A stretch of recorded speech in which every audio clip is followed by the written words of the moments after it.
All right, the first thing we're going to do is we're going to drill our hole. This is where we're going to place our bait. And you want to choose an area that's level where you're going to have your trap bed, but you want some kind of backing for your hole so the animal, the coyote, doesn't go try to get behind and dig from behind. You want to put that animal right in front so it steps on your trap. And what I just have a little dirt hill, a dirt mound right here, and that's going to serve as plenty of backing because I'm going to go in at an angle like this.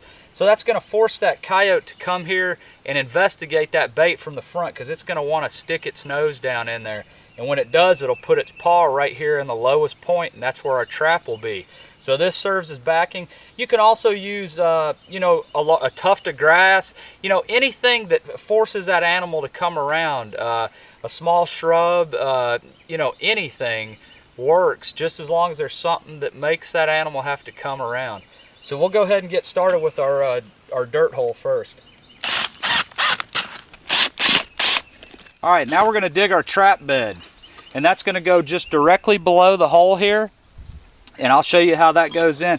And we're going to set our trap just a little offset, right or left. Here, my low point is favoring this right, so that's probably where I'll put it.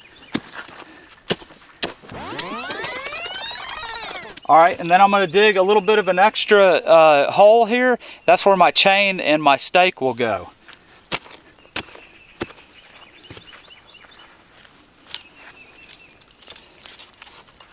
All right, we have these are called disposable stakes. It's a cable system, and this is going to go in the ground, and then when we get it down to the position we want it, we'll pull up, and this will actually pull up sideways so that animal can't pull it out.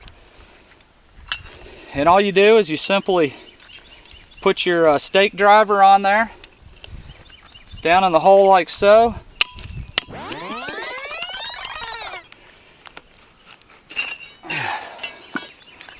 All right, we took that all the way down almost to the end of the cable there, and you just pull up just a little, and that turned that sideways. Now that's in there. See, that's not coming out. All right, now we've got our trap, and what you want to do is you want this trap offset just a little. So I've got it offset to the right just a little. That's the lowest point. That's where the animal's going to stick its foot, and that's what we want to do. We want to guide that animal into that spot. Now it's time to sift dirt over our trap and get it covered.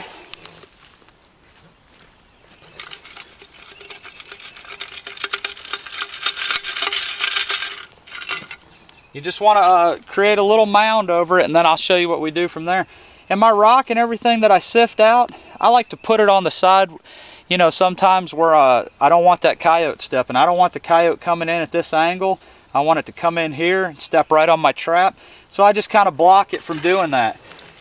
It's going to put its foot in the lowest point and the nicest clean spot. If you got a bunch of rocks in a spot, it's probably not going to step there. So I just put all my stuff there. Now, next we're going to just move this out. We want to find our pan.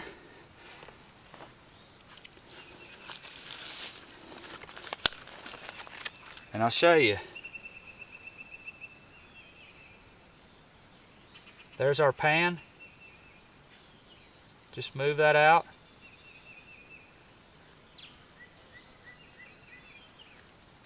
All right, now we've got a mound around our trap, and we want to set that in. So all that dirt we push to the outside, we're pressing on those jaws and hinges, and we're setting that trap solid. We don't want that to move. We want that to be like rock hard ground. All right, so we've got it all set.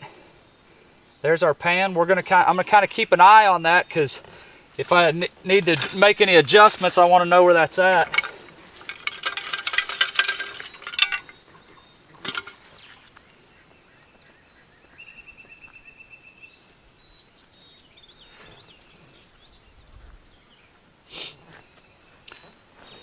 All right, we're going to leave that just like that right now.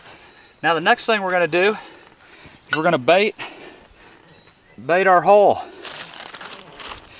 And we simply we've got this lamb's wool. We're just going to take a piece of that, open up our bait.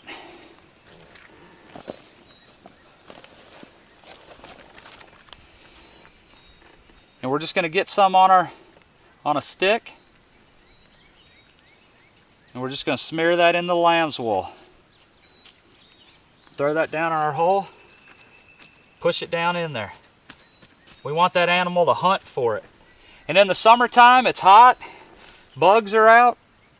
So one thing you can do in the summertime to keep the ants and the flies from getting in your bait too much, because it is a strong odor, is just throw a little dirt in there over that.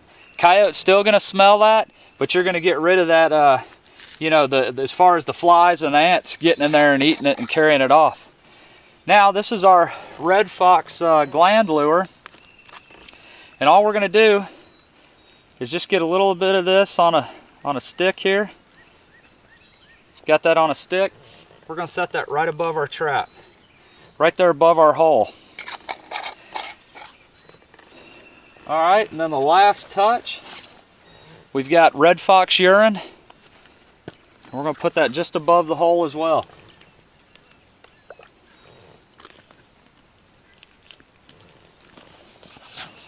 And what we're doing here, we've got a bait in the hole. We've got red Fox Gland Lure and red Fox Urine. So what this is telling a coyote, when a coyote passes through here and smells this, it's going to think that a fox has come through and buried something in its territory. So it's going to immediately want to dig that up and get it out of here, and it's going to want to mark the territory and all that, just like we're imitating here. So it really puts the curiosity to the coyote to make him want to dig that out. And that's what we want that coyote to do, is try his best to get in there, because when he comes in to investigate, he's going to put that paw right here in this low part. There's our pan. He's going to right there, and we're going to catch him. And that's how we do it. And now I'm going to finish this up. All right, we're just going to cover that, cover our spot there, and then I like to kick some dirt just straight back to imitate like something has dug this out and kicked it up. Kick that back, and it gives it the visual appearance that this has been dug out here. All right, it's day one of our trapping. We set our traps yesterday. They've been out all night. We set on some good sign, and we're gonna go check our trap line, see how many of these summer coyotes we caught. Brought the family out with me this morning. So we're gonna see what we've done. And we've got our coyote. Summertime coyote, big time fawn predator. This is what we came to do, guys. We're going to dispatch this animal, get them out here and reset this trap. It's always good to reset a trap that you've caught an animal in, because all their scent is there, so you're liable to catch another one.